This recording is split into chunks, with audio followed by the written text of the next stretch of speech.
দুই লাইন কবিতা দিয়ে শুরু করি। পাঞ্জেরি কবিতা শেখ ফরুক আহমেদের কবিতা ইন্টারমিডিয়েট করেছি। আমি তার সাথে কয়েকটা লাইন বলবো আর কি, এটা কৃষি ব্যাংকের সাথে যায়, এই জন্য ওই কবিতা দিয়ে শুরু করছি। যে রাত পোহাবার কত দেরি পাঞ্জেরি, এই কবিতাটা জানি। আর এই কবিতাটা আমার খুব জানতে ইচ্ছে করছে জন্য, কারণ আমি খুবই দরিদ্র ঘরের ছেলে। ওই আমি দেখেছি যে আমার বাবা দরিদ্র, আমার দাদা দরিদ্র, এবং আমি জানছি যে আমার দাদার বাবা দরিদ্র ছিল। এর আগে আমার দাদা, যিনি দাদা ছিলেন তার নামটা পর্যন্ত জানি। তার কবিতাটা এখানে বললাম এই জন্য, বাংলাদেশ কৃষি ব্যাংক প্রায় 70-72 বছর বয়স, মাশাআল্লাহ কখনোই লাভের মুক্তিতে দেখেনি। আমরা যারা কাজ করি, আমি বলি যে আমি বিকেবি ডিএমডি, মানে আমি বিকেবি লস করে, আমিও কিন্তু একজন, আমি কিন্তু বিকেবি কিন্তু লসের, আমিও কিন্তু লসের ডিএমডি। আমরা যারা এই ব্যাংকে কাজ করি, আমরা কিন্তু লসের অফিসার, লসের ডিজিএম, লসের জিএম। আমরা সবাই কিন্তু আমাদের নামের সাথে কিন্তু লস কিন্তু লেখা থাকবে।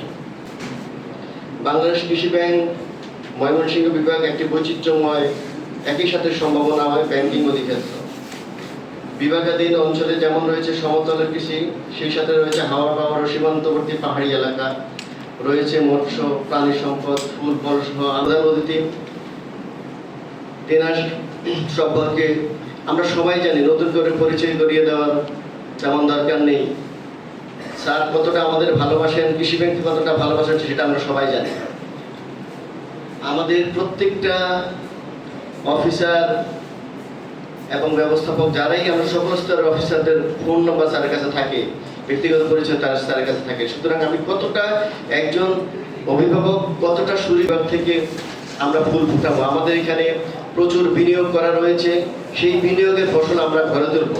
সেই বিনিয়োগের ফসল ঘরে তুলতে গিয়ে আমাদের কি কি করতে হবে, কি কি দক্ষভাবে কিভাবে কাজ করতে হবে, একই সাথে আমাদের আদায় বিতরণ আমানত সংগ্রহ কিভাবে করব, সেটা নিয়ে স্যার আমাদের গুরুত্বপূর্ণ দিক নির্দেশনা দিবেন।